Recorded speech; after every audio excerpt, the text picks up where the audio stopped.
एक ब्राह्मण बूढ़े के साथ एक जवान तीर्थ यात्रा में गया। सारांश में बता रहे, ब्राह्मण तीर्थ यात्रा का इच्छुक हुआ, पर उसको लगा कि मेरे बेटे तो हैं, पर धनी होने के कारण वो विलासिता में युक्त हैं, मेरे साथ तो चलेंगे नहीं। अगर कोई जवान आदमी मिल जाए, मुझे तीर्थ यात्रा करवाए, उसे कुछ भेंट पूजा दे देंगे। तो एक गरीब ब्राह्मण का जवान लड़का था, बात की तो उसने कहा हमारा भी सौभाग्य होगा कि तीर्थ यात्रा होगी, आप हमारे पिता तुल्य, आपकी सेवा होगी। समस्त तीर्थों में भ्रमण कराया। जब वृंदावन आया तो बहुत सेवा उसका मन बहुत प्रसन्न हो गया। धनी का वृद्ध था तो गोपाल जी के दर्शन कर रहा था। उसने कहा वृंदावन को साक्षी करके, गोपाल जी महाराज सामने हैं, मैं बहुत प्रसन्न हुआ तुम्हारे ऊपर, तुमने इतनी सेवा की। एक बेटी ब्याह योग्य है, मैं तुम्हें ब्याह करवा दूंगा अपनी बेटी से। उनका देखो हमने तो नहीं कहा, तुमने कहा है ना, इस बात को ध्यान रखना, वहां जाके भूल मत जाना। ऐसा ही हुआ। सारांश वो जब गांव पहुंचा तो वृद्ध की हिम्मत नहीं हुई अपने धनी बेटों से कह दे कि बहन का ब्याह उस गरीब के साथ कर दो।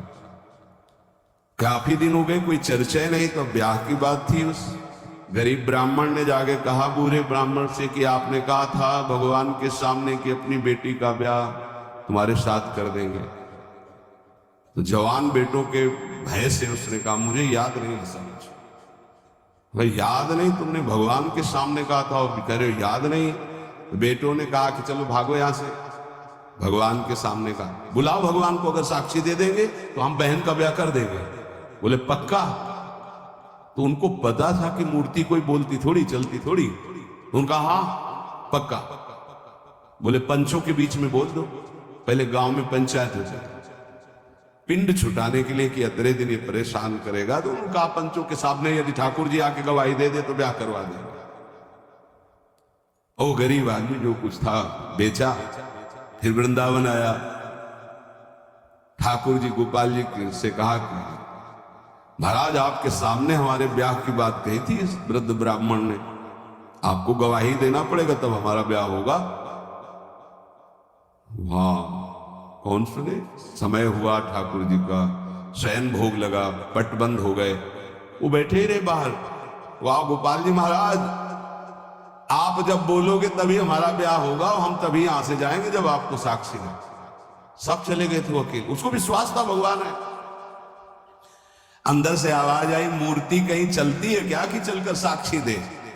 बोले महाराज मूर्ति बोलती थोड़ी है, आपने बोला ना तो आओ निकल के बाहर। अब उनके लिए कोई पर्दा है क्या?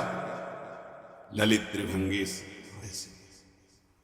बोले देखो अब तुम्हारे प्रेम के कारण हम बाहर तो निकल आए, तुम उसको यहीं बुला दो, हम यहीं साक्षी। बोले महाराज वो नहीं आएगा, हमारा ब्याह रुक जाएगा, आपको चलना पड़ेगा। बोले चल तो देंगे, लेकिन देखो हम वृंदावन के ठाकुर हैं, हमको तो अच्छा अच्छा माखन मिश्री सब भगवान ने बहानेबाजी।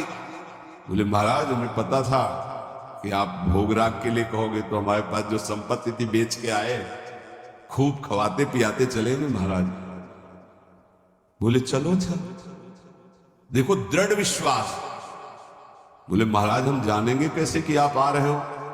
बोले मेरे नूपुरों की धुनी सुनाई देगी, और देखो लौट कर जहां देख लोगे उससे आगे फिर हम नहीं जाएंगे। ठीक है महाराज, जब भोग लगाने का समय आएगा तो हम बोल देंगे, तब तुम हमारा भोग लगाना, और जब हम चलेंगे तो लौट कर पीछे नहीं देखोगे। ठीक है महाराज। बोले महाराज अब तो कोई बात नहीं। गांव में दौड़ के गया, गोपाल जी आए, प्रभु आए साक्षी देने के लिए मेरे ब्याह के लिए। पूरा नगर दौड़ पड़ा, पंचायत के सब ने देखा प्रभु विराजमान। अब किसी की हिम्मत थोड़ी थी कि पूछ ले, जबरदस्ती उस बुड्ढे से कहा ब्याह करो भगवान वृंदावन से साक्षी। आज भी साक्षी गोपाल के रूप में भगवान विराजमान। क्या हुआ?